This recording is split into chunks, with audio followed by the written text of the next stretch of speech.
कितना पेमेंट करना होगा? अच्छा, बाद में बात करते हैं।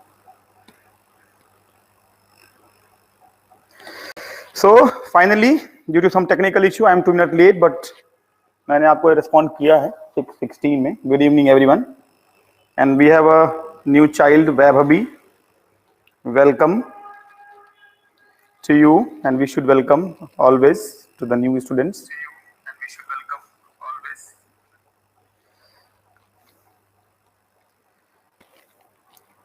Good evening प्रीति। आज की जो क्लास है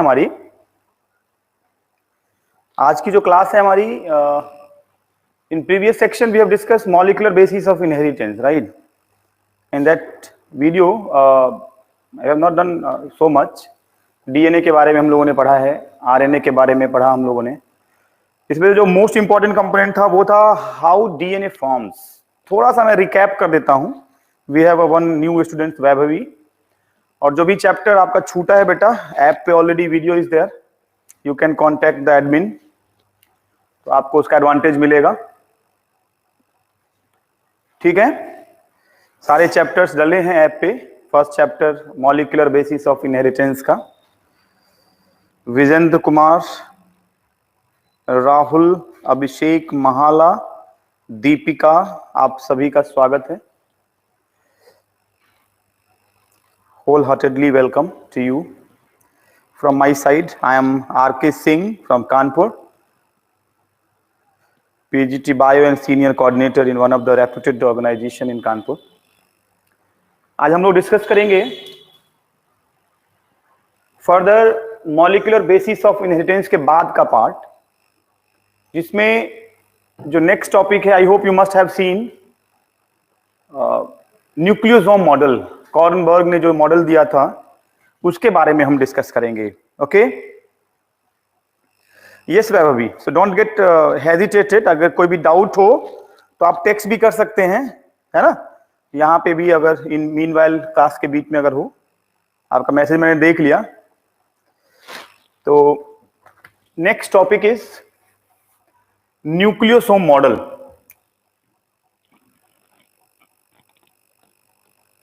न्यूक्लियोसोम मॉडल,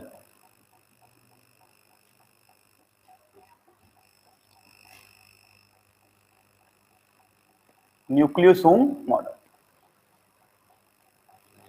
ठीक, Korenberg have given the concept of nucleosome in which he suggested DNA appear as a beads on string। मतलब जैसे माला जब हम पहनते हैं, स्फटिक का हो या मोतियों का माला हो, तो धागे में जो मोती गुथी होती है एक एक करके, in the same pattern the DNA is wrapped in the nucleosome. ठीक है, since DNA is negatively charged, it is wrapped around the positive protein molecules. ठीक है, एक लाइन में लिख दूं पहले, फिर हम इसको एक्सप्लेन करेंगे। DNA is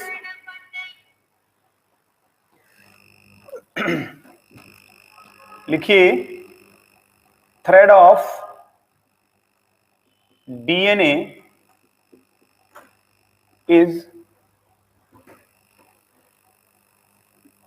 wrapped around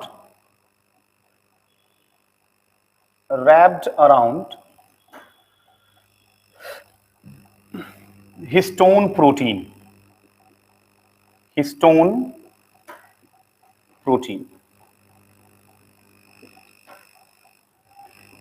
being negatively charged,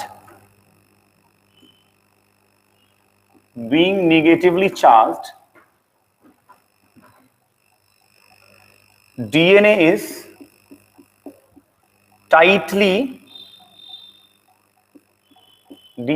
tightly packed on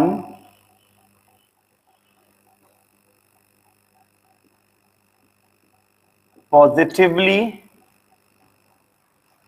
charged protein octamer। Protein octamer. Octamer का मतलब होता है 8 सब यूनिट्स। 8 सब यूनिट से बना हुआ ये प्रोटीन है, मॉलिक्यूल है, जिसमें अभी हम स्ट्रक्चर भी ड्रॉ करेंगे। It will be become easy to you. Nucleosome concept Kornberg ने दिया था। इस कॉन्सेप्ट में इन्होंने कहा कि अगर हम ये कंसिडर करें कि जो थ्रेड है वो एक प्रोटीन मॉलिक्यूल है, तो उसके ऊपर जो जो मोतियां, जो उसके ऊपर आप देखेंगे मोती उसके अंदर होता है ना, धागा का पार्ट है, धागा इज इनसाइड द मोती, राइट। बहुत सारे मोती एक एक करके स्टैक्ड करके उसमें लगे होते हैं।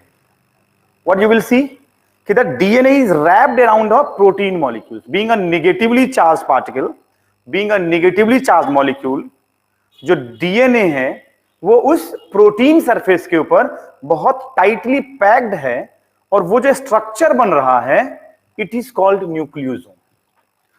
I will just draw the diagram.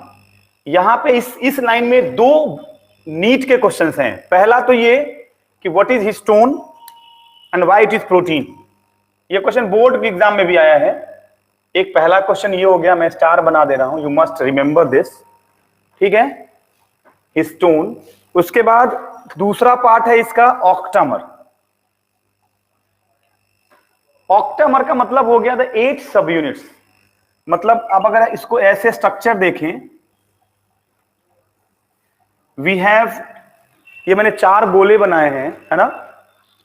ये 4 प्रोटीन मॉलिक्यूल हैं जो 3 डायमेंशनल कॉन्फ़िगरेशन में 4 के ऊपर 4 मॉलिक्यूल, मतलब अगर आप 4 बॉल को एक साथ अरेंज कर दीजिए एंड देन उसी के ऊपर 4 बॉल अगर आप और रख देंगे, ठीक है, it forms octameric condition. They all have a same shape.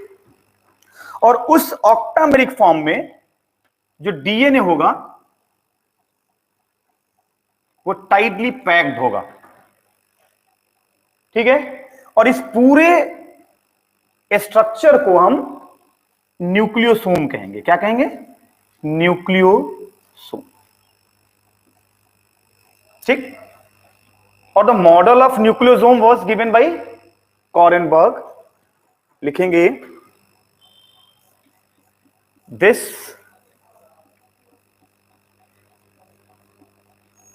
nucleosome model was given by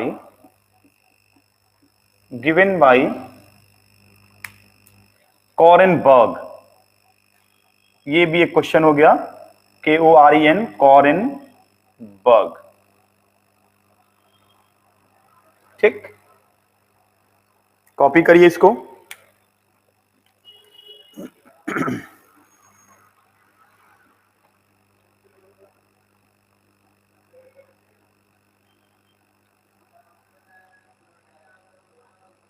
Is it clear to everyone? Hello Komal, good evening to you. You are late.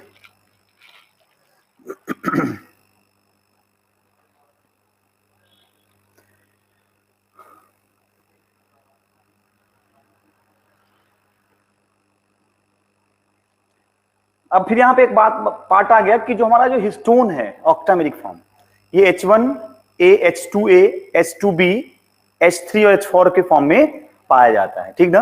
And these histone proteins are rich in basic amino acids and that's why this octameric units are positively charge. पूछा जाता है कि what is the charge of histone. ये मैंने टिक किया, star बनाया यहां, है ना।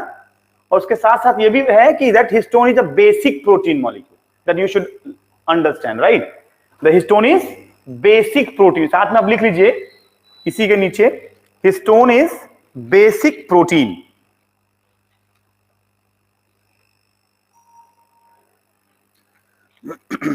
Histone is basic protein because of यही मैं लिख दे रहा हूं, हिस्टोन इज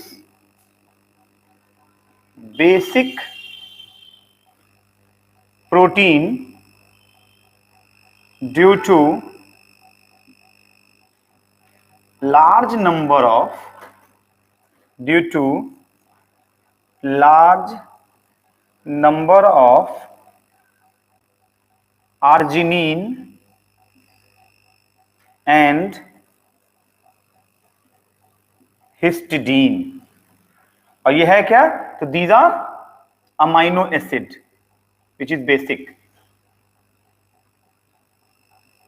है ना? These are amino acid which is basic in nature। इसको आप कहीं भी एक कॉपी में पॉइंट बना के लिख लीजिएगा अलग करके, ठीक है?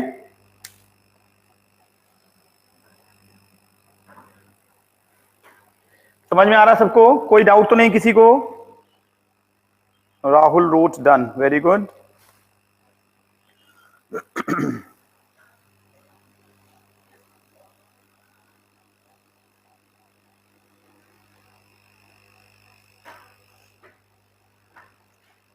इसके बाद नेक्स्ट लाइन लिखिएगा, each nucleosome each nucleosome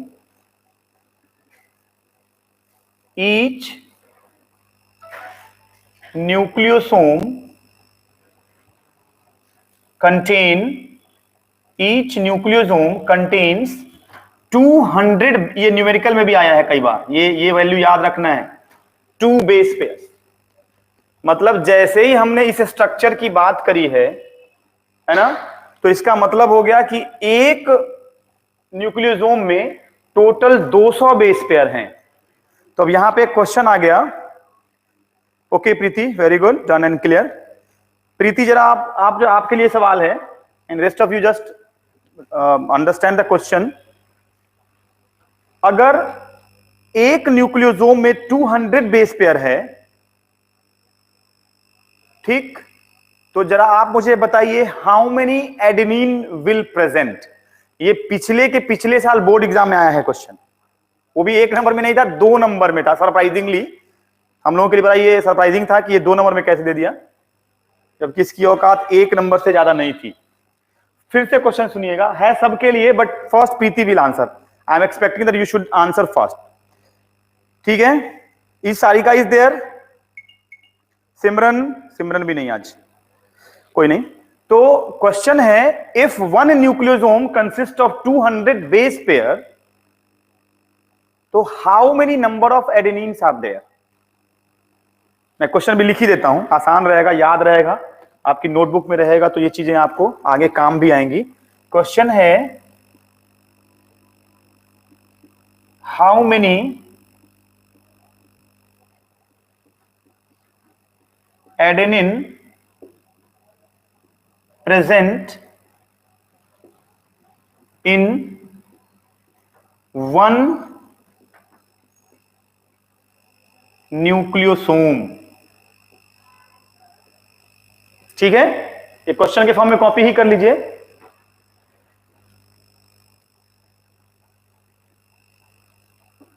question, ठीक है, देखते हैं प्रीति आंसर कर पा रही है नहीं, और rest of you, even you all can answer. I am waiting for your answer.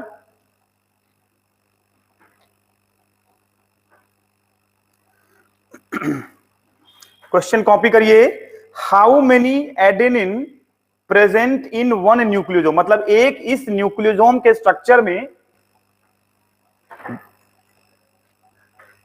Total अगर 200 बेस पेयर है, चलिए हिंट भी दे दिया मैंने बाय मिस्टेक, तो एडेनिन की संख्या कितनी होगी?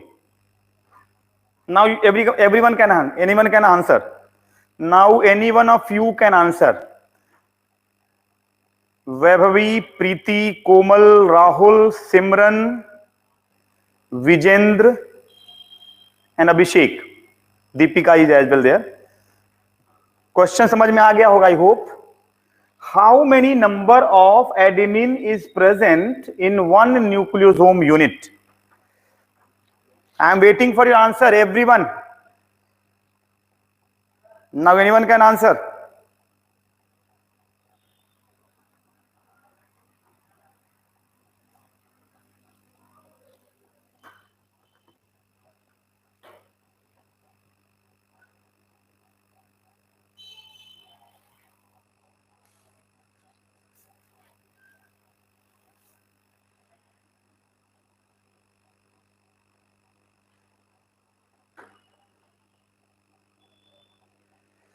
I am waiting for your answer.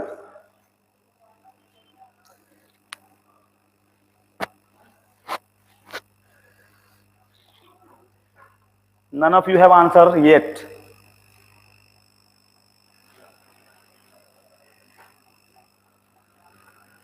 चलिए, takes time, I should answer. देखिए, क्वेश्चन कह रहा है 200 बेस पेयर हैं, ठीक, और we have 4 base pairs in DNA, है ना. सिंस आंसर, ये वेरी वेरी इंपॉर्टेंट है, इसको आप वीवीआई कर लीजिए. सिंस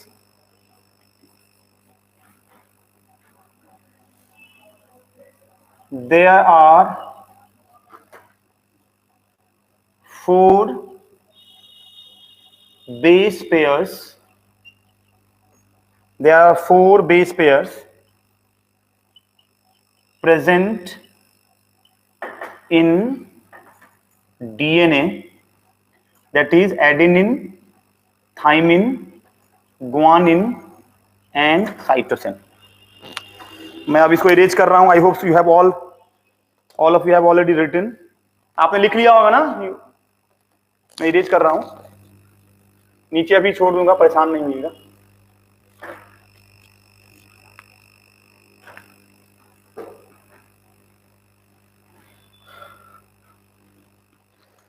क्या लिखा मैंने? Since there are 4 base pair present in DNA, that is ATGC. और क्वेश्चन में क्या पूछा गया? एडेनिन के बारे में. कितना एडेनिन? तो सिंपल है, adenine plus thymine plus guanine plus cytosine is equals to 200 BP base pairs, ठीक. और एडेनिन हमेशा थाइमिन से बॉन्ड बनाता है, मतलब A और T क्या होगा? इक्वल होगा. तो what happen in that case? We can write is 2A plus 2G is equals to 200. 2 common ले लिया. A plus G is equals to 200. So A plus G is equals to 100, ठीक. अब चूंकि ये हमेशा इक्वल नंबर में रहता है, फिर लिखेंगे यहां पे since both purine and pyrimidine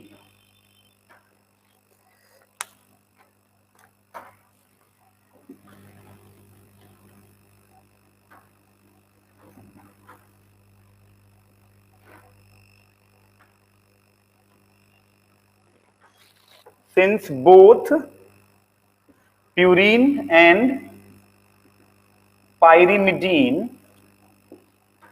are always in equal number,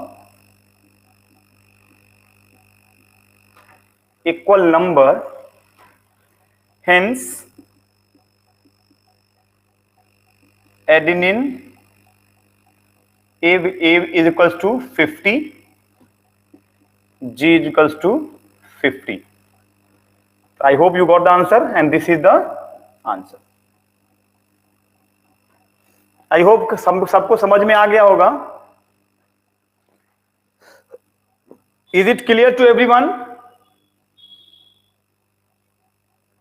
देखिए, आप लोग रिस्पॉन्स जरूर करिए, है ना, क्योंकि आपके रिस्पॉन्स से आई विल बी एश्योर्ड कि हाँ आप लोग समझ रहे हैं और आप लोग क्लियरली लिख भी रहे हैं, ठीक है. और मैं फिर रिपीट कर दूं, समझ गए हैं it means you have to write clear, और लिख भी लिया है और समझ भी गए हैं तो you can write noted sir clear, noted and clear both short में, है ना. NTD भी लिख देंगे, समझ में आएगा मुझे. ये हमारी और आपके बीच की भाषा है. NTD नोटेड है, क्लियर CLR है, या कुछ भी शॉर्ट में CLER, जो भी समझ में आए आपको, ठीक है. ये समझ में आ गया सबको? All of you?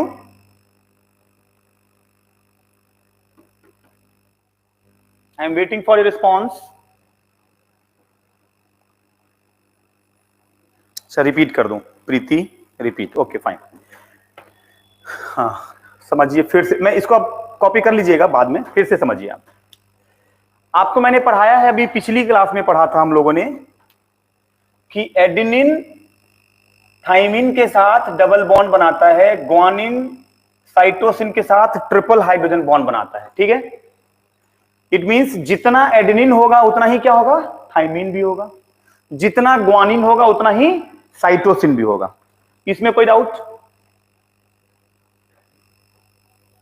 Adenine thymine always in equal number, guanine and cytosine always in equal number, और ये चारों मिलके एक न्यूक्लियोसोम में 200 बेस पेयर्स के फॉर्म में होते हैं, है ना। These are base pairs, BP base pairs, clear. अब 200 हैं ये चारों मिलके, तो हम डायरेक्ट ये भी लिख सकते हैं, अगर हम एक को x मान ले रहे हैं तो 4x इक्वल्स टू 200, ठीक, तो x equals to 50। Got it. यहां मैंने थोड़ा दूसरे ढंग से समझाया आपको, adenine plus thymine plus guanine plus cytosine equals to 200, ये मैंने लिखा, ठीक। अब चूंकि जितना एडेनिन होगा उतना ही थाइमिन भी होगा अकॉर्डिंग टू दिस, तो मैंने इसको 2a कर दिया। जितना ग्वानिन होगा उतना ही साइटोसिन भी होगा, तो G प्लस जी ना लिखकर मैंने डायरेक्ट लिख दिया 2G इक्वल्स टू 200। 2 को कॉमन कर लिया, A plus G equals to 200। अब चूंकि ये दोनों कह लीजिए या ये चारों कह लीजिए, संख्या तो सबकी इक्वल होगी, जितना एडेनिन होगा उतना ही थाइमिन होगा, जितना ग्वानिन होगा उतना ही साइटोसिन भी है। तो आई hope you understand right now. Preeti, I guess you must understand that how the A plus G is equals to 100 and the A will be or G will be equals to 50-50।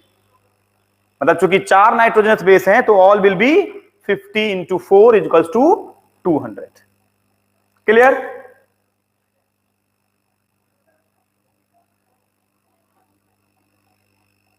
Preeti, any doubt now?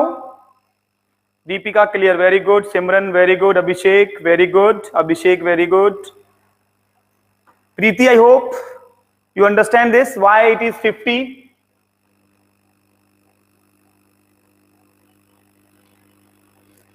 Okay, Rahul भी clear। चलिए प्रीति बताएगी, अगर यही हम, ठीक है, देखते हैं कौन सबसे पहले आंसर करता है।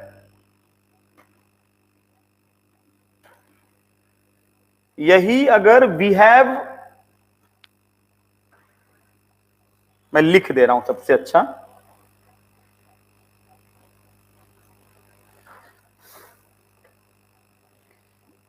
Okay good. हमारे पास अगर मान लीजिए 5 न्यूक्लियोसोम है, ठीक ना,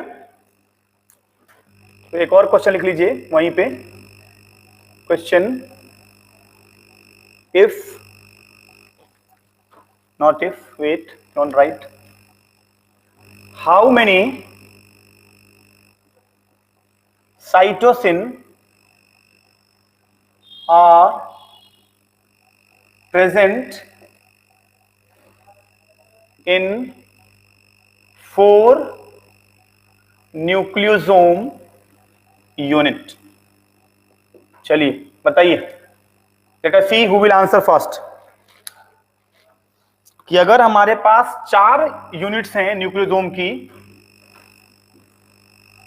तो साइटोसिन की संख्या कितनी होगी?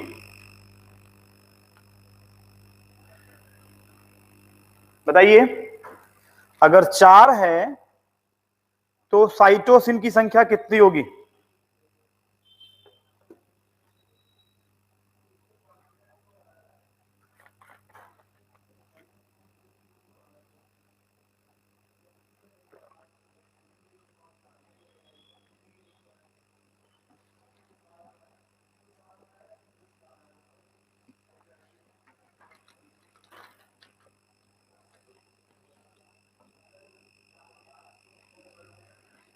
Very good, very good. मतलब आपके पास ये अब आंसर दिमाग में रहना चाहिए हमेशा के लिए, अब ये बार बार कैलकुलेट करने की जरूरत नहीं होनी चाहिए। चूंकि 200 है टोटल बेस पर एक न्यूक्लियोसोम में, तो हमें ये पता चल गया कि एडेनिन, थाइमिन, गुआनिन और साइटोसिन हमेशा 50-50 की संख्या में होगा। अब हम ये जितना भी कर दें, 4 की जगह 400 कर देंगे, 50 से मल्टीप्लाई कर लीजिए, है ना? समझ में आ गया? तो आई होप सबको अब क्लियर हो गया। मैं फटाक से लिख दूं answer. Since one nucleosome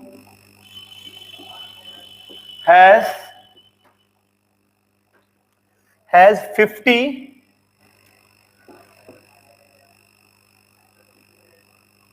adenine, so total cytosine or thymine will be 50 into 4, that is 200 base pair of cytosine पूछा था ना? हाँ, साइटोसिन। चलिए, तो ये तो समझ में आ गया। वेरी गुड, वेरी गुड, अच्छा लगा। I appreciate all of you are very good this year. चलिए, अब नेक्स्ट जो लिखना है हमें, वो लिखना है नोट्स में ही नीचे। नोट जो हमारा है वो कंटिन्यू करेगा।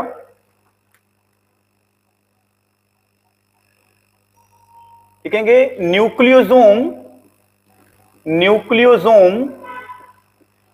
इन क्रोमेटिन, न्यूक्लियोसोम इन क्रोमेटिन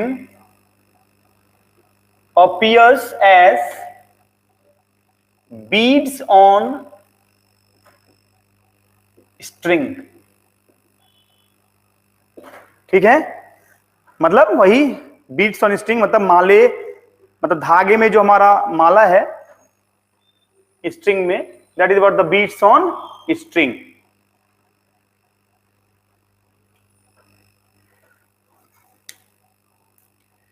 लिखेंगे next line,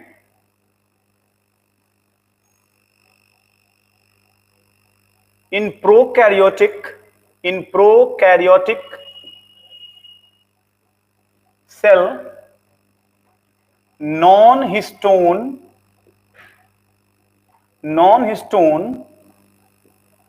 proteins are present, while in eukaryotic cell histone protein. ये मैंने अभी लिखवाया भी है पीछे, लेकिन ये थोड़ा डिफरेंशिएट करना था हमें, इसलिए मैंने दोनों को एक साथ कर दिया। जितने भी प्रोकैरियोटिक हैं, माइक्रोस्कोपिक प्रोकैरियोटिक, में बताने की जरूरत नहीं होनी चाहिए मुझे। You people are in class 12, तो इट इज ऑटोमेटिकली अंडरस्टूड कि आपके पास ये ज्ञान होगा कि किसको प्रोकैरियोटिक कहते हैं, किसको यूकैरियोटिक कहते हैं। ठीक है, कॉपी करिए।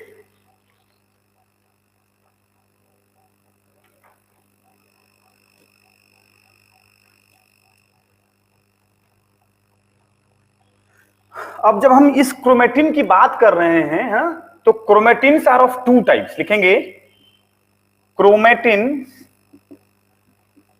Are of two types on the basis of their staining behavior।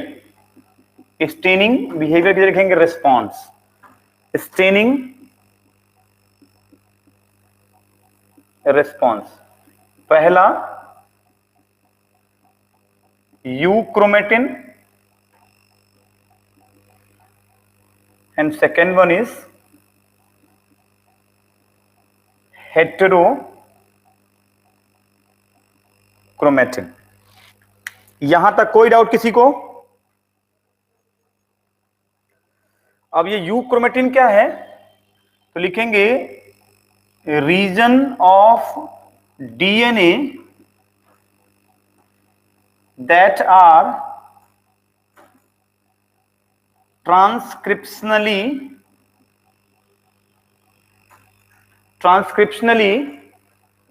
Active. अब एक्टिव का मतलब हो गया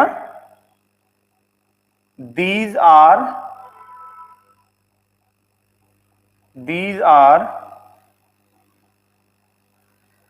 loosely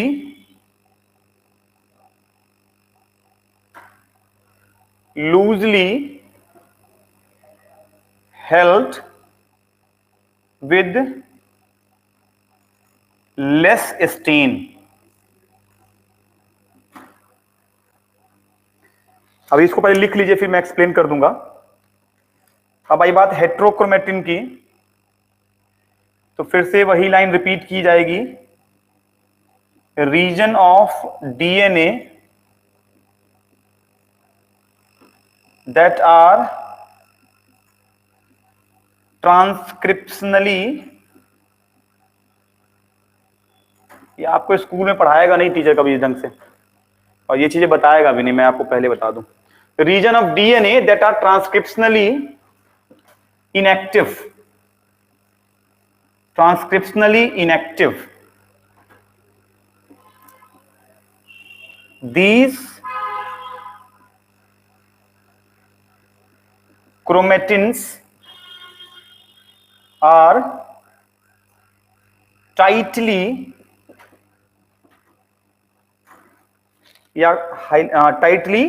coiled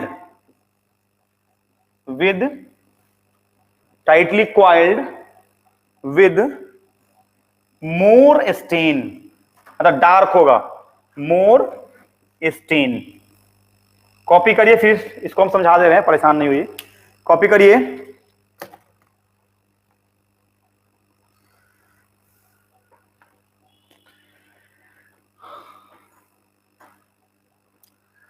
आज तो फिर से बहुत गर्मी है।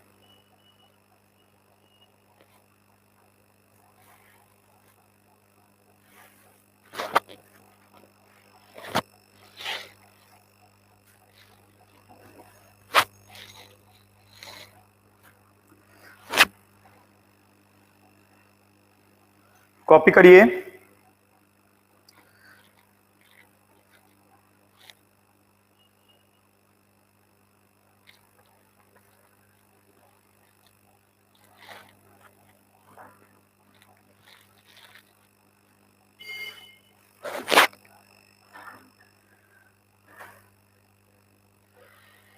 हो गया, कॉपी कर लिया।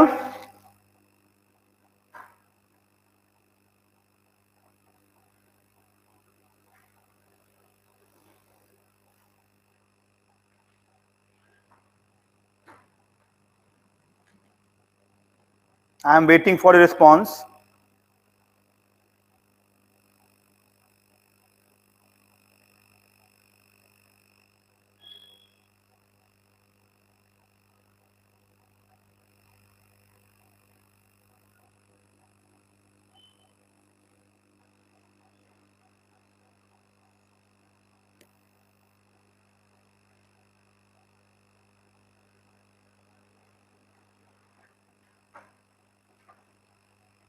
Just I will discuss, सिमरन। ये कॉपी कर लिया सबने, नोटेड एवरीवन? ओके, अब समझिए इसको क्या है। बेसिकली देखिए, जितने भी डीएनए हैं, है ना, वो न्यूक्लियस के अंदर है हमारा, राइट। क्लास 11th में आपने जब सेल डिवीजन पढ़ा होगा, तो आपने ध्यान दिया हो, अगर थोड़ा बहुत मैं थोड़ा सा रिकॉल भी करा दूं, कि इन द इंटरफेज या इन प्रोफेज स्टेज जो डीएनए होता है वो अनवाइंड होता है, ओपन होता है। क्रोमोसोम आप इजीली देख पाते हैं, सबसे मोस्ट कॉमन फेज है जब आप क्रोमोसोम देखते हैं, ठीक। क्यों? चूंकि वहां पे न्यूक्लियर मेम्ब्रेन डिसॉल्व हो चुका होता है, ठीक ना, एनाफेज, प्रोफेज का मेटाफेज में। तो जिस डीएनए को ट्रांसक्रिप्शन करना है, अब ट्रांसक्रिप्शन का क्या मतलब है? जिस डीएनए को रिस्पॉन्ड करना है आरएनए बनाने के लिए, तो आरएनए बनाने के प्रोसेस को हम ट्रांसक्रिप्शन कहते हैं। And the DNA is wrapped around the histone protein.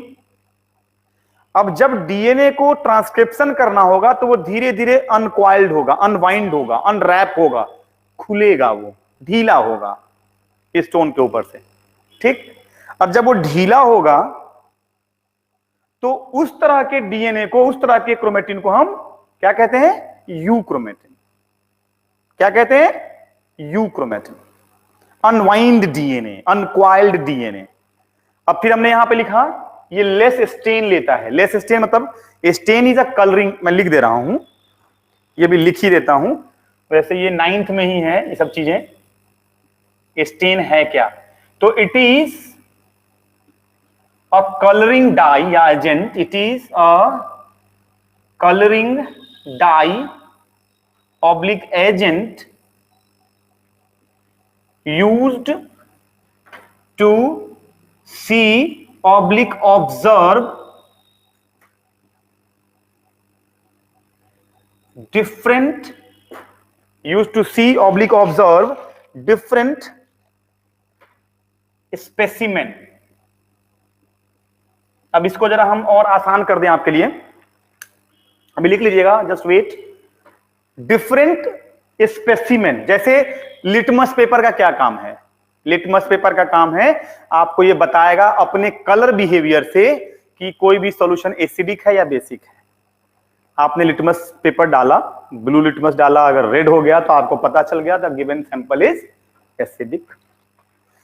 इसी तरह बायोलॉजी में there are lots of stain, बहुत सारे नाम हैं आपके पास। अगर लैब मैनुअल हो तो आप लैब मैनुअल में देखिएगा, 9th में भी है, 10th में भी है, 11th और 12th में नहीं है। आई एम सॉरी टू से this, but you can search.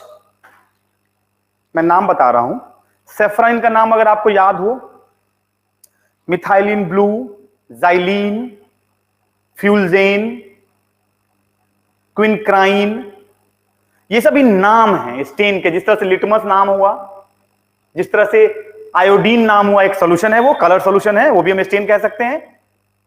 ठीक, तो अगर हमें किसी भी स्पेसिमेन को ऑब्जर्व करना है, टू सी और ऑब्जर्व, किसी भी, हर बायोलॉजिकल मॉलिक्यूल को, बायोलॉजिकल सिस्टम को देखने के लिए scientist have develop different staining technique. अलग अलग कलरिंग एजेंट है जिसके हेल्प से हम अलग अलग चीजों को आइडेंटिफाई करते हैं। जैसे सेफ्रानिन है, सेफ्रानिन की हेल्प से हम बहुत इजीली प्लांट्स के टिश्यूज को, एपिडर्मिस हो गया, आपका मेसोफिल सेल्स हो गया, मतलब प्लांट्स के स्पेसिमेन को सेफ्रानिन से हम बहुत आसानी से कम समय में ऑब्जर्व कर लेते हैं। ठीक, उसी तरह क्रोमोसोम को देखने के लिए देयर आर स्टेन। ठीक है, क्विनक्राइन स्टेन है, वे मैं लिखवाऊंगा आगे। तो जब डीएनए ट्रांसक्रिप्शनली एक्टिव होगा तो वो बहुत कम कलर लेगा, वो उतना डार्क नहीं दिखेगा माइक्रोस्कोप में, तो दे टेक लेस स्टेन। ठीक, वही अगर वो इनएक्टिव होगा तो बहुत क्वाइल्ड होगा, तो बहुत सारे न्यूक्लियोसोम एक जगह होंगे इकट्ठे, तो बिल्कुल डार्क हो जाएगा। ठीक, तो that is what the condition is called heterochromatin, और इसको कहा हमने ट्रांसक्रिप्शनली इनएक्टिव। और ट्रांसक्रिप्शनली इनएक्टिव का मतलब हो गया डीएनए जो होगा वो टाइटली पैक्ड होगा, वो अनक्वाइल्ड नहीं होगा। और यही वो केस है जब साइंटिस्ट या जो ऑब्जर्व करते हैं, जो मॉलिक्यूलर लैब में डीएनए को स्टडी करते हैं, इसी प्रॉपर्टी के बेस पे हमें यह पता चलता है कि डीएनए में ट्रांसक्रिप्शन हो रहा है या नहीं हो रहा है। Got it everyone? And I hope it is better to you to understood. समझ में आ गया बेटा सबको? समझ में आ गया? अब आप कॉपी कर सकते हैं।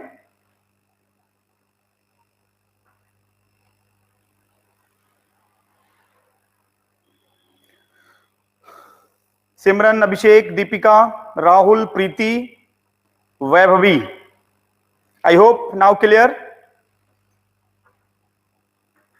कॉपी करिए।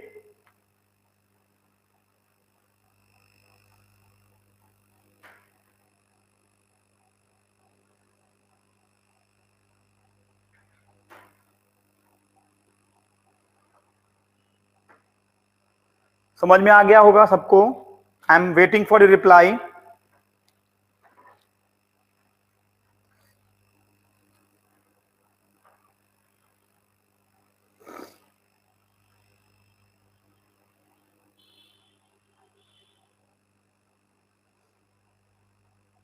Okay, very good. इरेज कर दें हम. अब यहां पे फिर एक सवाल आया. एक सवाल ये आया कि सर अभी आपने पीछे बताया ऑक्टामर्स के बारे में, है ना? तो for your information you should know this कि जो हिस्टोन प्रोटीन है उसमें भी टाइप्स हैं. उसमें भी 4 टाइप्स के हिस्टोन प्रोटीन है. H1 protein, H2A, H2B, H3 and H4. 5 तरह के, सॉरी. अब ये सभी प्रोटीन क्या करते हैं? ये सभी मिलके ही ऑक्टामर्स बनाते हैं. ठीक है? 4 नीचे होगा, 4 नीचे है और 4 ऊपर है. तो this is what about the histone molecule. इसके बाद हमने डिस्कस किया यूक्रोमेटिन, हेट्रोक्रोमेटिन के बारे में. यूक्रोमेटिन का मतलब हो गया transcriptionally active, less coiled, less bind. DNA जो होगा वो कंपैरेटिवली ढीला होगा, जबकि हेट्रोक्रोमेटिन के केस में जो डीएनए होगा कंपैरेटिवली ज्यादा क्वाइल्ड होगा. And this is what the case of DNA. अब आइए नेक्स्ट टॉपिक लिखिए. नेक्स्ट टॉपिक में लिखेंगे transforming principle. Transforming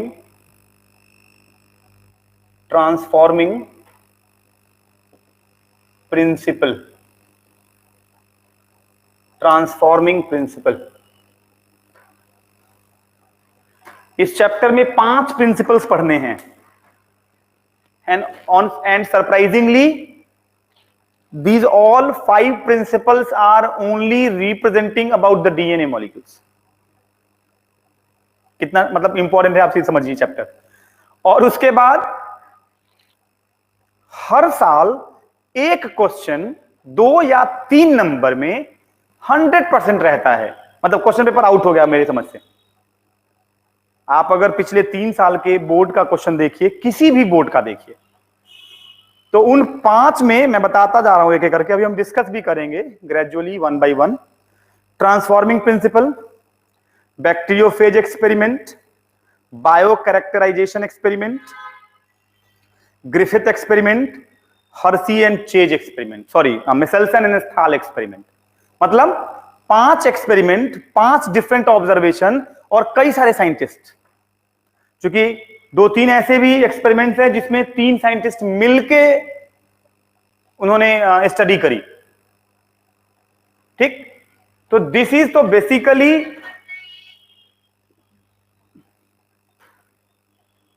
excuse me, transforming principle कह रहा है, वर्ड आपको समझना है simply. Transforming principle suggest from your line कि there is something which is going to transformed, है ना? हो सकता है बुरा है वो अच्छा हो गया, या अच्छा है वो बुरा हो गया, मतलब ट्रांसफॉर्म कर गया. ठीक है? And that's why they are called transforming principle. लेकिन क्या हुआ? क्या ट्रांसफॉर्म हुआ? तो in this experiment what exactly happens is we have 2 strain of Streptococcus pneumoniae. अब देखिए इसमें क्या लिया गया, मैं लिख दूं पहले एक line.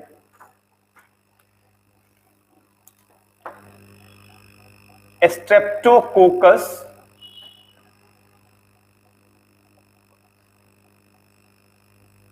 Pneumoniae.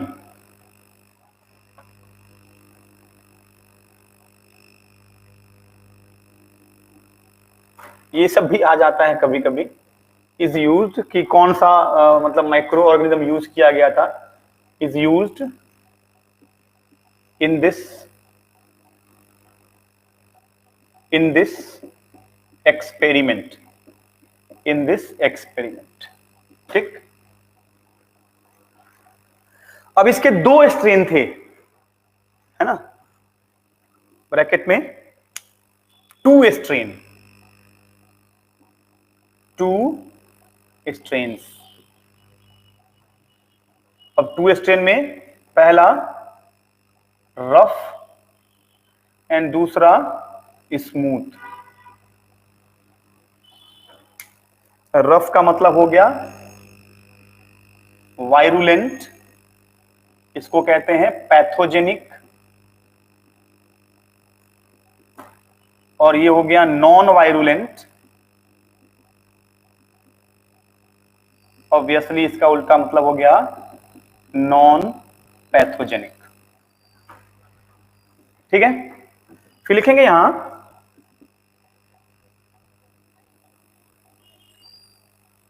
Due to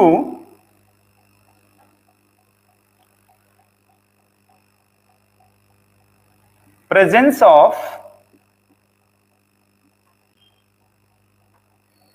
polysaccharides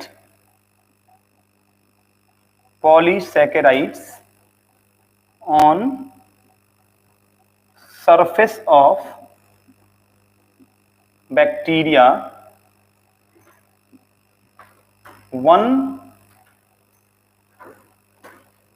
is rough while due to absence of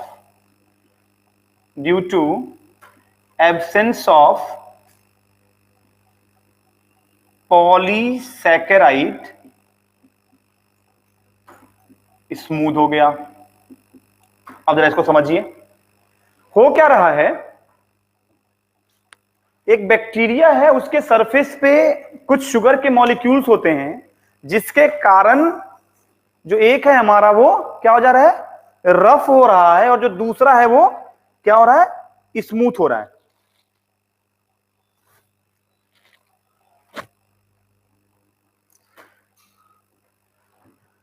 sorry, इस पे कुछ मिस्टेक है, इसको फिर से करेक्ट कर लीजिए। दिस इज नॉन पैथोजेनिक, है ना, हाँ ठीक है, virulent is rough is non virulent, है ना।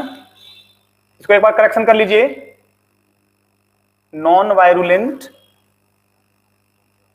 Non pathogenic, non,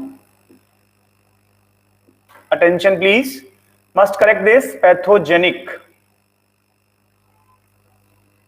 and this is pathogenic.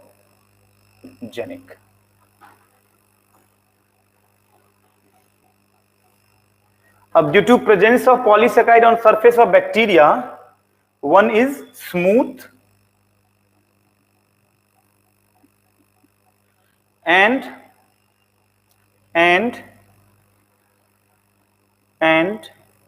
due to absence of polysaccharide another one is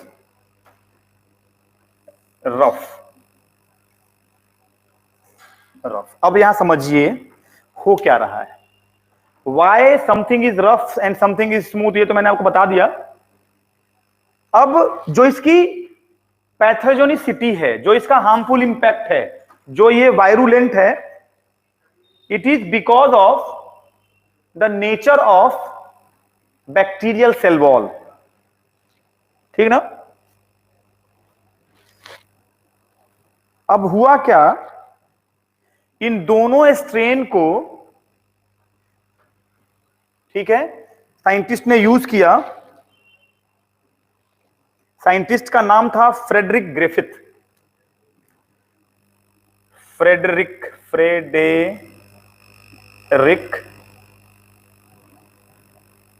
Griffith 1928। ठीक है, अब इन्होंने क्या किया, एस स्ट्रेन को इंजेक्ट किया,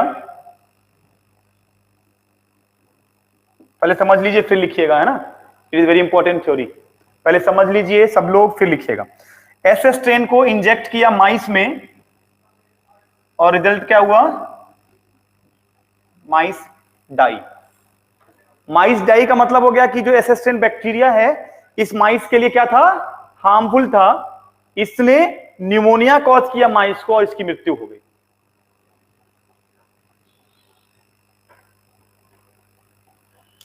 ठीक है,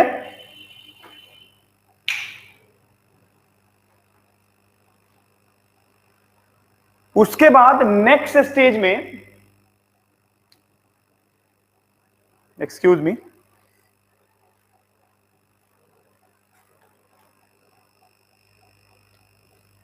बहुत कॉल आ रही है तो कॉल बैक करिए, पूछो क्या बात है, कहाँ से 8 बार 9 बार आ गया आपको।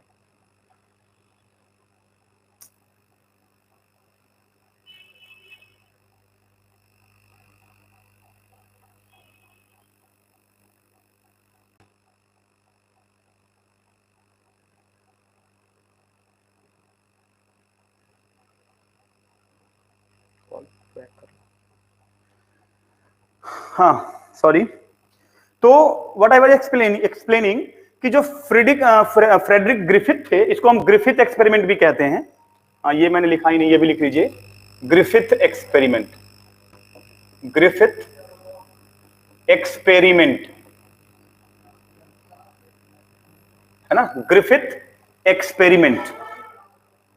अब हुआ क्या, जब एस स्ट्रेन बैक्टीरिया से को जब इंजेक्ट किया माइस में, तो ये माइस डाइड हो गया, मर गया, ठीक ना। फिर आर स्ट्रेन डाला, मतलब आर स्ट्रेन को इंजेक्ट किया, फिर से इंजेक्ट किया माइस में, तो ये जो माइस था नहीं मरा, ये लाइव रहा, जिंदा रहा। अब जिंदा रहा इसका मतलब हो गया कि देयर विल बी सम कि वो पैथोजेनिक नहीं है। अब पैथोजेनिक नहीं है इसलिए वो जिंदा था। थर्ड स्टेज में एस स्ट्रेन को हीट किल्ड कर दिया। अब यहां समझना है कि हीट किल्ड करने से हुआ क्या। प्रोसेस ऑफ इम्यूनाइजेशन में एक टर्म यूज करते हैं हम, एटीन्यूएटेड, एक वर्ड है एटीन्यूएटेड, जिसका मतलब होता है heat killed less active molecule. जैसे आपको अगर पता हो, और आपको पता होना चाहिए एज अ मेडिकल स्टूडेंट, कि कोई भी वैक्सीन जो आप लेते हैं, all vaccines have some of the micro organism और their biomolecules of the same disease causing agent. जैसे कोविड वायरस अभी चल रहा है, राइट, तो अभी जो भी वैक्सीनेशन हो रहा है वो क्या हो रहा है, वो उसी कोविड वायरस से बनाया गया मॉलिक्यूल है। कोवैक्सीन और कोविशील्ड के बारे में अगर आपने कभी पढ़ा हो, देखा हो, सुना हो, तो एक लाइव फॉर्म में है, जो कोवैक्सीन है वो लाइव फॉर्म में दिया जा रहा है। लाइव मतलब वही वायरस जिससे कोवैक्सीन होता है, उसी का इतना छोटा अमाउंट है, इतना छोटा माइक्रोस्कोपिक पार्ट है, जो हमें डिजीज तो नहीं कॉज कर रहा, हमारे बॉडी में उस डिजीज के अगेंस्ट एंटीबॉडी डेवलप कर रहा है। एज फॉर एग्जाम्पल, ये एक वायरस है, इतना बड़ा है, राइट, हमने इसको निगल लिया या हमारे बॉडी में ये चला गया, तो ये बीमारी कॉज करेगा बहुत लार्ज लेवल पे और मेरी मौत हो जाएगी। लेकिन इसी वायरस एक्सक्यूज मी, इसी वायरस का ये छोटा सा पार्ट, या इसी वायरस को हमने हीट कर दिया और इसको हमने थोड़ा सा मार दिया, थोड़ा सा मतलब इनएक्टिव कर दिया बायोलॉजी की भाषा में, और टेक्निकली इम्यूनोलॉजी की भाषा में हम कहते हैं इसको एटेन्युएट करना, और फिर हमने लिया, तो ये हमें मारेगा तो नहीं, लेकिन हमारे बॉडी में उस पर्टिकुलर डिजीज कॉजिंग एजेंट्स के लिए एंटीबॉडी डेवलप करा देगा।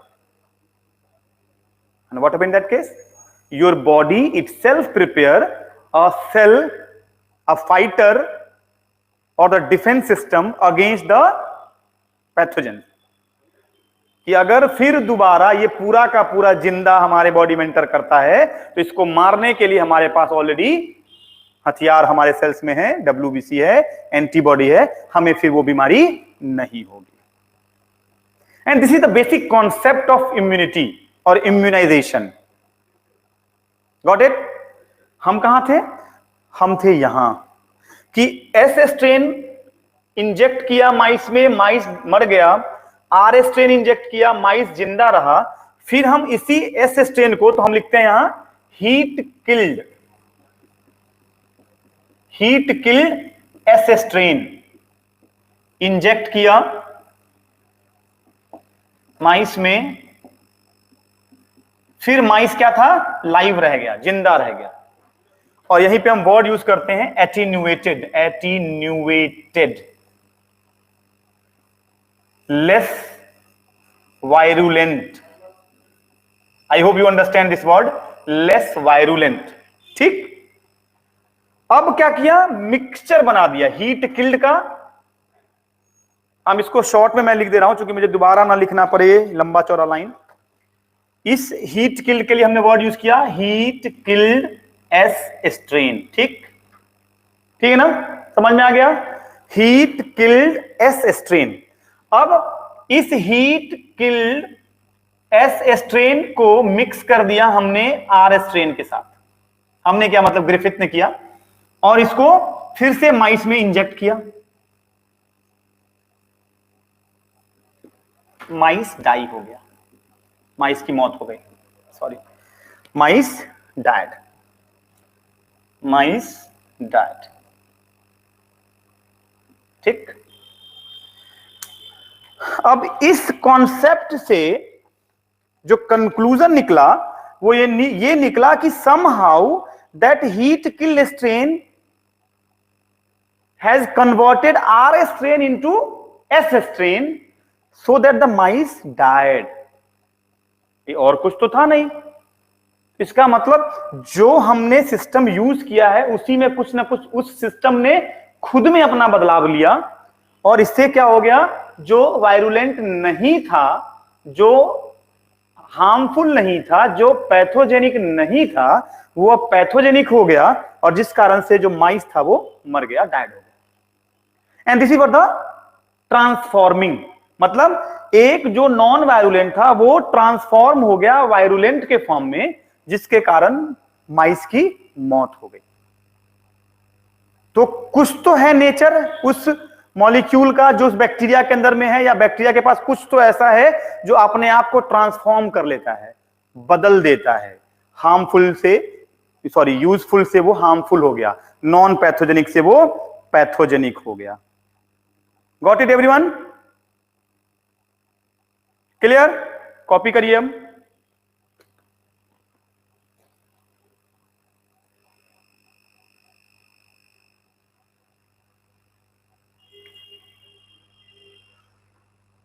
अब इसके बाद की लाइन मैं ऊपर लिखूंगा, या मैं यही लिख दूं? यही लिख देता हूं, ठीक है? कंक्लूजन। कंक्लूजन मतलब क्या था? कंक्लूजन ग्रिफिथ का, somehow R strain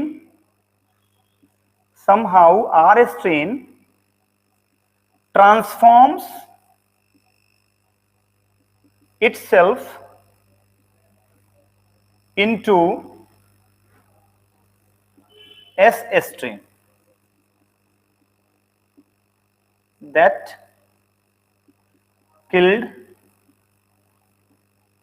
the mice। और ये जो ट्रांसफॉर्मेशन हुआ वो कैसे हुआ? तो obviously by the help of heat killed S strain.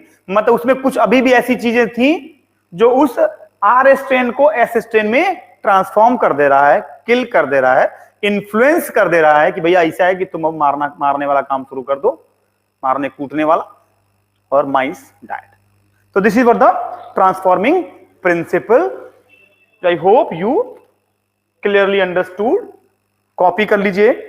Conclusion ही पूछा जाता है, क्या कंक्लूजन है ये जरूर सही कर लीजिएगा। मैंने अभी मिस्टेक किया था। तो smooth is virulent pathogenic, rough is non virulent non pathogenic.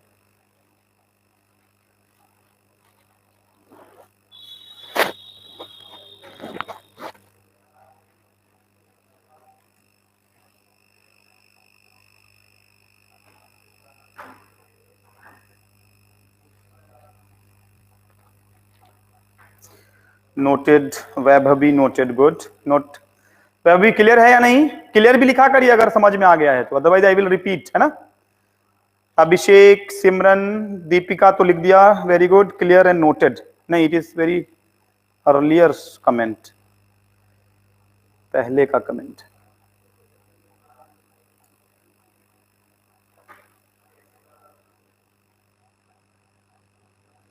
Noted and clear. Only I got the one text at 7:19 a.m. Sorry, p.m. Abhishek Mahala. Noted and clear. Very good. And rest of you, please text. समझ में आ गया है तो copy करिए, फिर clear है या नहीं बताइए। Then I am going further. फिर हम लोग इसके बाद डिस्कस करेंगे biochemical characterization, theory of biochemical characterization. बस 4 लाइन है। एस स्ट्रेन मर गया, आर स्ट्रेन जिंदा है, हीट किल एस स्ट्रेन जिंदा है, आर स्ट्रेन मर गया। मतलब इसी को रिपीट कर रहे हैं, देखिए ध्यान से। डाई लाइव है ना, डाई लाइव, फिर नीचे से ऊपर गए, लाइव फिर डाई। नहीं, ये भी एक ट्रिक है समझने के लिए। जिंदा है, सॉरी मर गया, जिंदा है, फिर उल्टा कर दिया, जिंदा है मर गया, जादू मतलब हो गया। Preeti done and clear, very good, सब लोगों को आ गया समझ में। राहुल राहुल राहुल, ठीक है। अभिषेक, वेरी गुड, ठीक, okay, very good. Next heading लिखेंगे theory of biochemical characterization. Next heading लिखिए theory of biochemical characterization. Theory of biochemical characterization.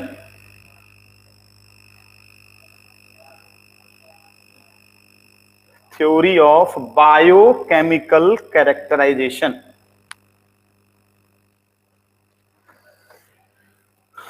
लिखिए थ्योरी ऑफ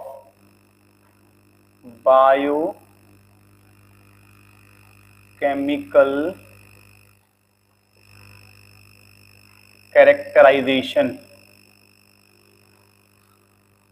अब इसमें क्या था, सब लोग इस बात से बड़े परेशान थे कि भैया जो ग्रिफिथ थे इन्होंने कह तो दिया कि मर रहा है, जिंदा है, ये है वो है, फलाना ढिमाका, है ना, लेकिन he has not explained why, what is the reason behind. सिर्फ उन्होंने ये बात कही कि ये शुगर है तो इसीलिए वो स्मूथ है, वो उसके सरफेस पे शुगर नहीं है इसीलिए वो स्मूथ नहीं है, रफ है। ठीक है, कोई बात नहीं भाई, अच्छी बात बताइए आपने। लेकिन इसका कैरेक्टराइजेशन जो था, बायोमोलिकुलर कंपोजिशन कैसे बना है, उसकी हिस्ट्री क्या है, उसका स्ट्रक्चर क्या है, क्या था, इसको 3 साइंटिस्ट जो थे, अवेरी,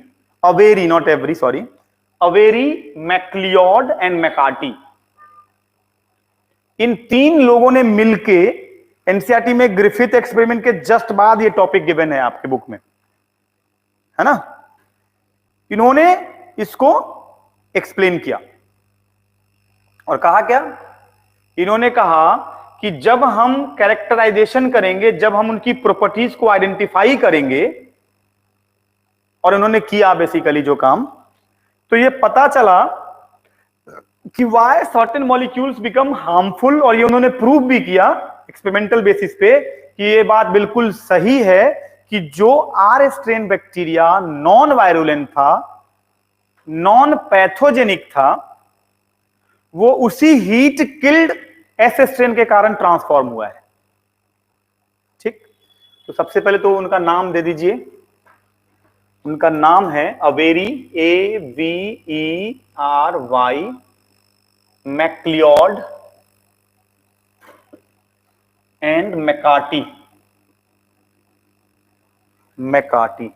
अवेरी, मैक्लियोड एंड मैकार्टी, CARTY। मतलब ये क्रेडिट जाता है अवेरी, मैक्लियोड एंड मैकार्टी को, जिन्होंने 1933 से लेके 44 तक, सोच लीजिए अब 11 साल का वक्त लिया इन्होंने ये प्रूफ करने में कि कैसे ट्रांसफॉर्मेशन होता है। एक तरह का ट्रांसफॉर्मेशन हम लोगों में भी हो रहा है, अगर देखा जाए तो आप इसको ऐसे भी समझ सकते हैं। जिंदगी में हम लोग कभी ये नहीं सोचते थे कि हम लोग ऑनलाइन पढ़ाएंगे, और ये वीडियो बनेगा और बैठ के यहाँ पढ़ाएंगे और बच्चे दुनिया में कहीं और बैठे पढ़ रहे होंगे। इनफैक्ट आप लोगों ने भी नहीं सुना होगा ना सोचा होगा, लेकिन आज ये हो रहा है। बात समझ में आ रही? तो मैक्लियोर एंड मैकार्टी, ये तीनों लोगों का ये कंट्रीब्यूशन रहा कि he has given a proof, experimental evidence कि why certain molecules of S strain and R strain bacteria have a unique ability to get transformed itself, कि खुद को वो बदल रहा है, ट्रांसफॉर्म कर रहा है। ठीक है, लिखिए, इनका थ्योरी बहुत ही यूनिक था और उसमें उन्होंने इस चीज को प्रूव भी किया है। Excuse me,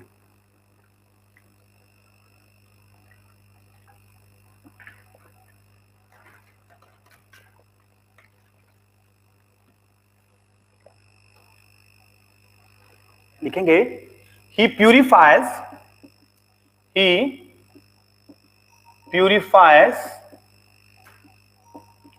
the strain and give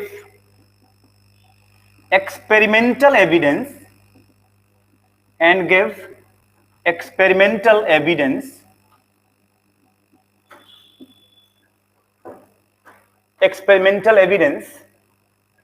for, it's better to write the process, evidence for transforming principle,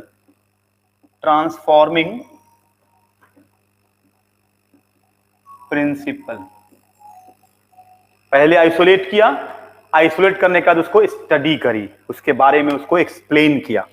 ठीक है, कॉपी करिए।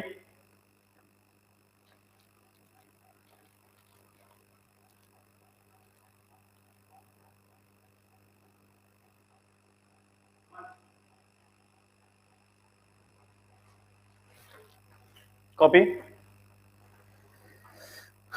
उसके बाद अपने इस एक्सपेरिमेंट से उन्होंने ये प्रूफ किया, लिखेंगे कि डीएनए ऑफ एस स्ट्रेन,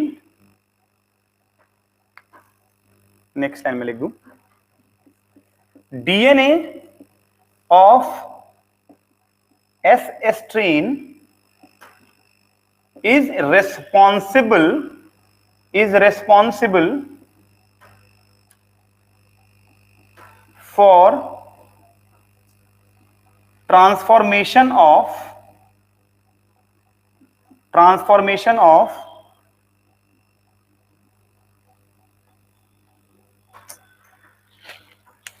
ज्यादा गर्मी के होने के कारण दिमाग भी आउट ऑफ कंट्रोल हो जाता है, लिखना कुछ चाहता है इंसान, लिख कुछ हो जाता है ना। Transformation of R strain into S strain. और ये अपने में बहुत बड़ी बात थी कि उन्होंने बायोकेमिकल कैरेक्टराइजेशन के बेस पे ये एविडेंस दिया, ये प्रूफ किया उन्होंने कि और कोई दूसरी चीज ऐसी नहीं है, सिर्फ डीएनए ही है, जो एस स्ट्रेन का डीएनए है वही आर स्ट्रेन को ट्रांसफॉर्म करता है और उसको नॉन पैथोजेनिक से पैथोजेनिक में कन्वर्ट करता है। ठीक है, ये वही दोनों लोग थे, they also discovered DNS and RNAs enzyme along with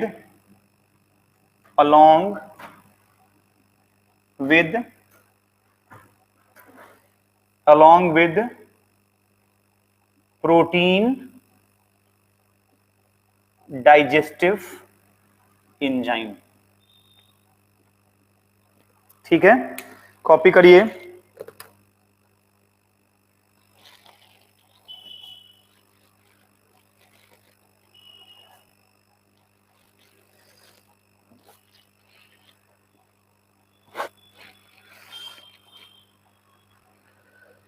copy करिए। यहीं से वो कंक्लूजन आया था डीएनए और आरएनए से कि डीएनए ही रिस्पॉन्सिबल है ट्रांसफॉर्मेशन के लिए। अब कैसे, वो हम अभी समझाएंगे। आज का हमारा ये लास्ट टॉपिक है, आई होप। इसके उसके बाद फिर हम आगे डिस्कस करेंगे बैक्टीरियोफेज एक्सपेरिमेंट अगले टर्न में। कॉपी हो जाए फिर बताइएगा।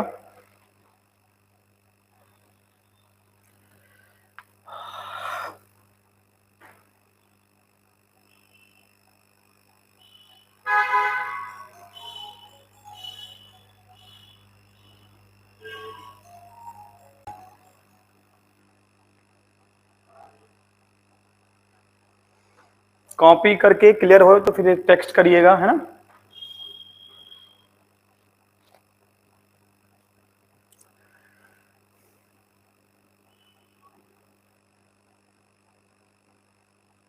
Not only done, clear and done, है ना।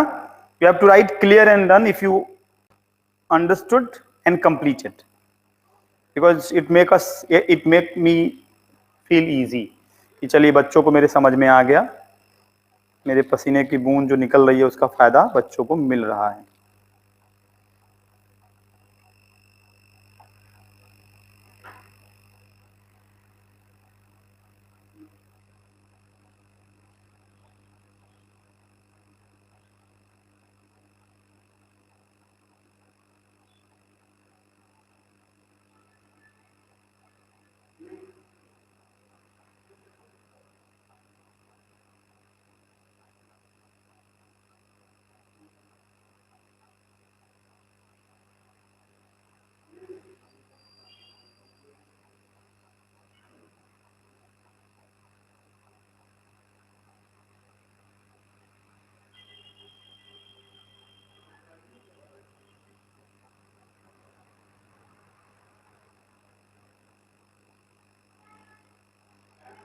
Okay, very good, done, clear. Abhishek, Preeti, Rahul, सिमरन,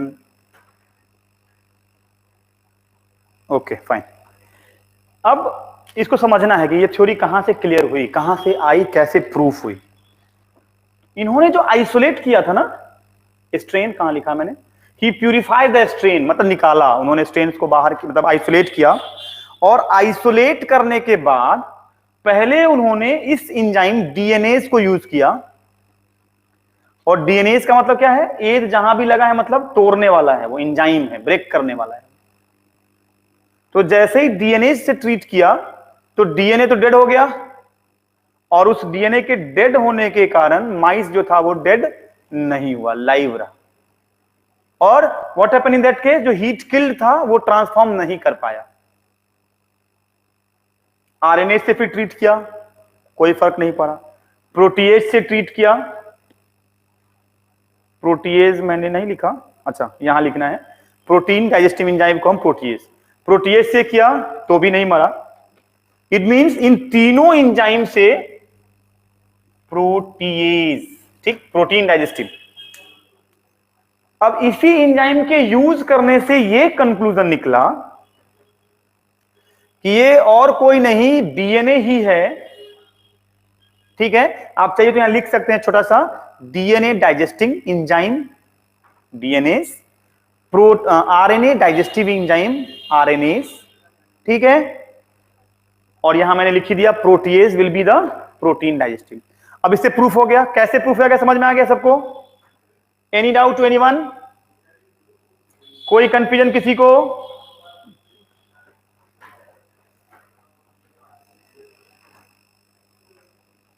एनी डाउट कि हाउ बायो कैरेक्टराइजेशन या बायोकेमिकल कैरेक्टराइजेशन प्रूव्स, और आप कह सकते हैं दे सपोर्टेड ग्रिफिथ एक्सपेरिमेंट। मतलब इन तीनों ने ही मिलके ग्रिफिथ के एक्सपेरिमेंट को अगर देखा जाए तो सक्सेसफुल बनाया।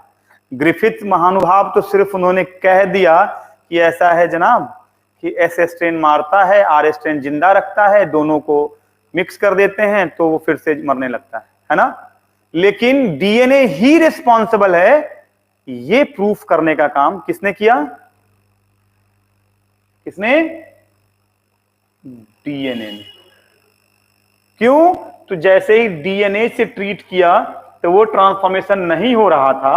आरएनए से और प्रोटीएज से इंडिविजुअली जब ट्रीट किया तो वो ट्रांसफॉर्मेशन उस मॉलिक्यूल से हो रहा था। इससे प्रूफ हो गया कि डीएनए ही वो बायोमॉलिक्यूल है जो ट्रांसफॉर्मेशन के लिए या जेनेटिक वेरिएशन के लिए, एक से जनरेशन से दूसरे जनरेशन में कैरेक्टर के ट्रांसफर होने के लिए इंपॉर्टेंट है। And I hope you understand now. Got it everyone? चलिए, वेरी गुड। अब जरा कुछ सवालों के जवाब कर दीजिए। सिमरन रोट, रिपीट कर दीजिए सर। अच्छा, रिपीट कर दें तो रिपीट कर दे रहे हैं। और सबको समझ में आ गया? Done and Preeti, done and clear. Rahul, no doubt. Abhishek, done and clear, noted and clear, very good. अच्छा Simran, you need to understand again ना। देखो बेटा, कुछ भी नहीं है,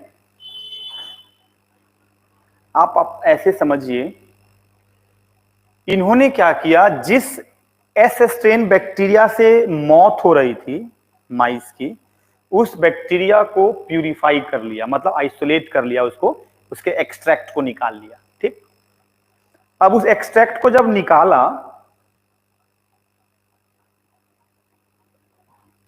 तो उसमें डीएनए से ट्रीट किया एक बार, ठीक, और फिर माइस को दिया तो माइस जिंदा रह गया। माइस जिंदा रह गया, इसका क्या मतलब हुआ कि उसमें कोई वो चीज जिसके कारण मौत हो रही थी वो खत्म हो गई, वो बेकार हो गई। फिर आरएनए से ट्रीट किया, फिर भी डेड हो रहा था, डाइड हो रहा था माइस। प्रोटीएज से किया, फिर भी डाइड हो रहा था माइस।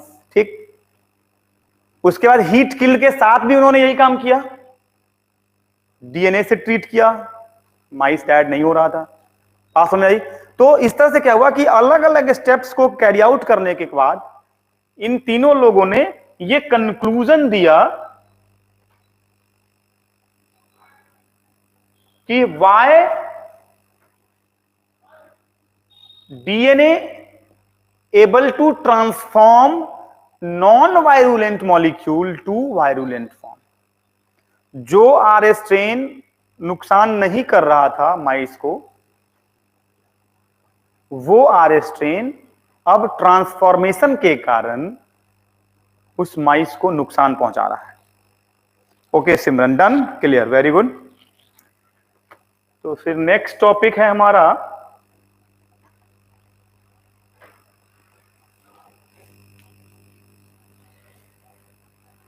कुछ अब डाउट क्लियर किया जाए, कुछ पूछ लिया जाए आप लोगों से, क्योंकि अब इतना टाइम है नहीं कि एक चैप्टर एक टॉपिक हो पाएगा बैक्टीरियोफेज वाला।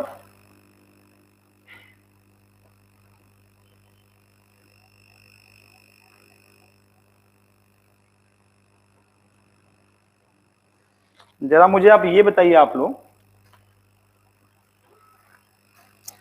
How many amino acids are present in your system? हमारे सिस्टम में, क्योंकि अभी हमने जस्ट डिस्कस किया है basic and acidic amino acid, है ना, histone and non histone proteins वाले टॉपिक में। तो जरा बता दीजिए मुझे, सबसे पहला सवाल, लेट अस सी, देखते हैं किसको कितने नंबर मिलते हैं, है ना। मैं नाम लिख दे रहा हूं बोर्ड पे, जो पहले आंसर करेगा, ठीक है, उसको 1 पॉइंट मिलेंगे। सिमरन है सामने, प्रीति है, राहुल है, अभिषेक हैं, और कौन है? वैभव भी लगता है नहीं है अभी। इधर वैभव भी, चले खैर, अगर होगी तो मैं आंसर मार्क्स दूंगा, ठीक है। अब जरा मुझे बताइए, सिंपलेस्ट अमाइनो एसिड कौन सा है? जो जल्दी आंसर करेगा उसको 1 मार्क्स मिलेंगे। सबसे पहला जो टेक्स्ट आएगा, नहीं, मेरा पहला सवाल अब शुरू हुआ है। Simplest amino acid, what is the simplest amino acid? आप लोग अच्छा लग रहा होगा, बोर्ड पे नाम लिखा मैंने। हम लोग को भी नाम जब लिखे जाते थे स्कूल पे तो वी वर वेरी हैप्पी। आज सर घर में जाके बताते थे कि आज सर ने हमारा नाम बोर्ड पे लिखा था, अच्छी चीज के लिए। चलिए बताइए, waiting for your response. Simplest amino acid,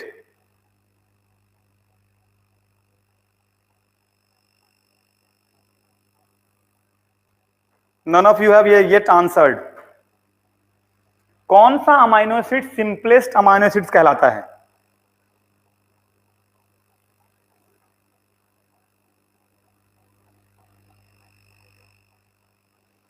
none of you have answered.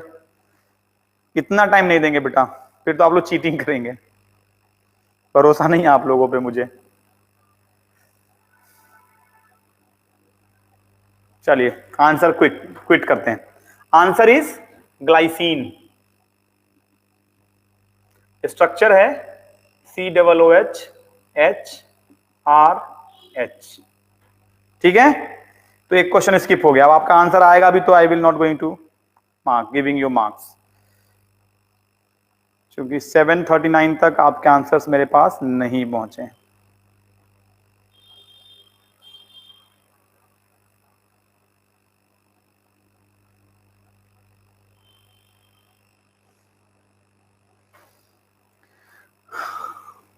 Marks नहीं देंगे हम, क्योंकि you are too late.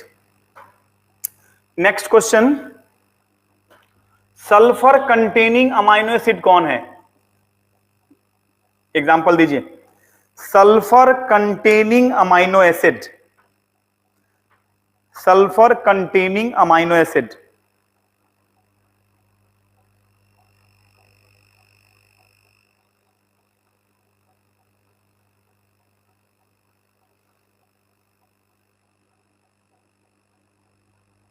Sulphur containing, Sweety Chaudhary एक नई बच्ची आ गई, तो इनका भी नाम लिखना ही पड़ेगा मुझे।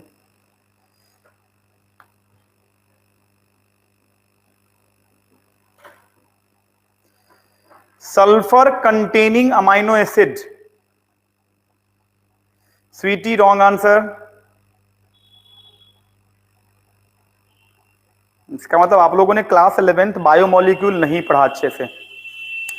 एक बार बेटा पढ़ लीजिए, बहुत इंपॉर्टेंट चैप्टर है ना। क्लास 11th अगर शुरू होगा, जो आई होप शुरू करने वाला हूं मैं बहुत जल्दी, तो उसमें मैं बायोमोलिक्यूल से ही शुरू करूंगा।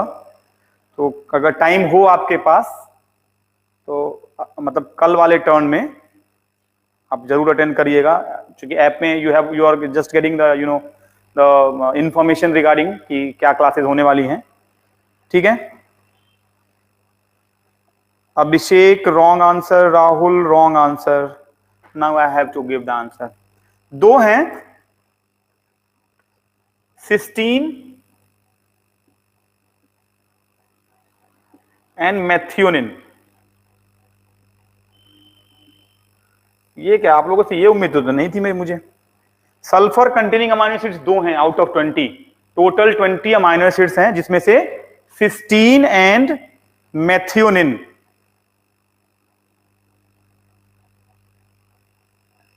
अभिषेक महाला को 1 नंबर मैं दे देता हूं, क्योंकि इन्होंने +1। ठीक, अभिषेक। नेक्स्ट सवाल, aromatic amino acid, aromatic amino acids, aromatic amino acid.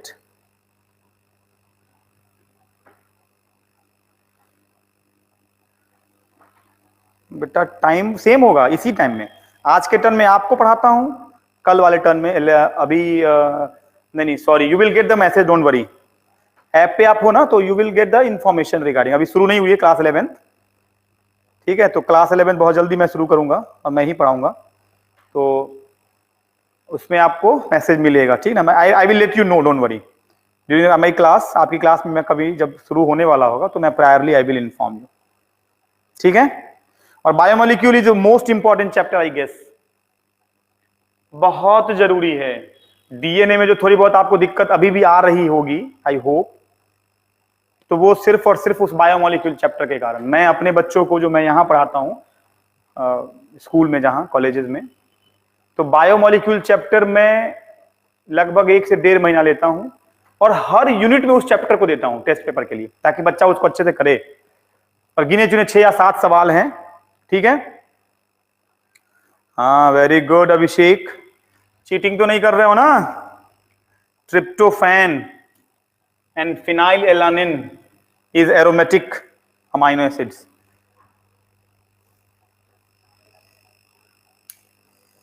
Okay, next सवाल। अब कोई सवाल नहीं।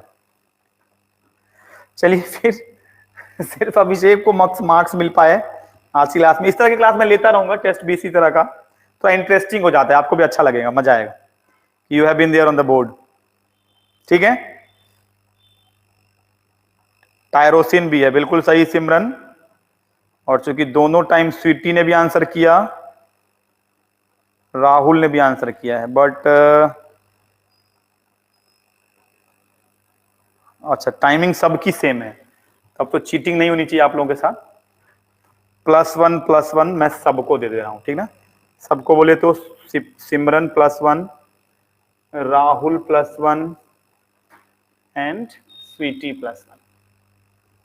प्रीति का आंसर नहीं है। तो आज के विनर हैं अभिषेक। कॉन्ग्रेचुलेशन अभिषेक।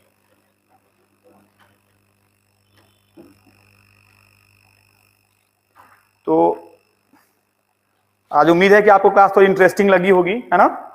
क्या कहते हैं, इसका भी रिप्लाई कर दीजिए, मजा आ रहा है। कुछ डिफरेंट है आप लोगों के स्कूल टीचर से, कानपुर के टीचर का।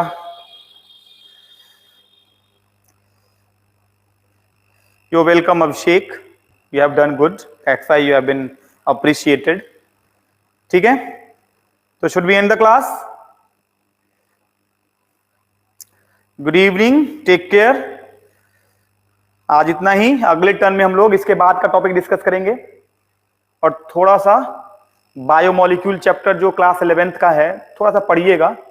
आई होप बहुत जल्दी 11th भी शुरू हो जाएगा, तो जिस दिन 11th में बायोमोलिक्यूल हम पढ़ाएंगे, अगर टाइम मिले, और मैं ये रिक्वेस्ट करूंगा कि जरूर आप टाइम निकाल के आप क्लास अटेंड करिए और दूसरों को भी मोटिवेट करिए। इफ यू लाइक कि हाँ सर का पढ़ाया अच्छा लग रहा है, ठीक है, तो आई होप कि हम आपसे ये तो एक्सेप्ट कर ही सकते हैं ना कि आप बच्चों को भी इकट्ठा करें, और ताकि आपके लिए कंपटीशन की भावना भी बढ़े। अच्छे बच्चे होंगे, ज्यादा बच्चे होंगे तो मुझे भी पढ़ाने में मन लगेगा और आपको भी बड़ा मजा आएगा। ठीक है, थैंक यू, टेक केयर, अपना और अपने परिवार का ख्याल रखिए।